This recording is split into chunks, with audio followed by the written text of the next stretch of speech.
இந்த போறப்பு தான் நல்லா ருசிச்சு சாப்பிட கிடைச்சது.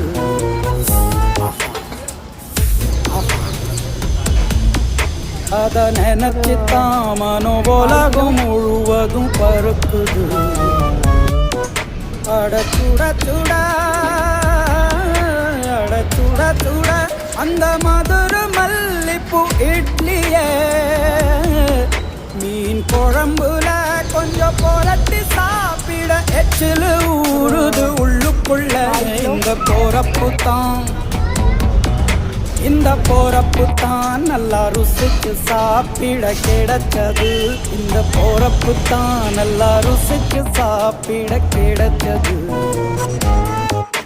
அத நினைச்சுத்தான் மனோ உலகம் முழுவதும் பருக்குது.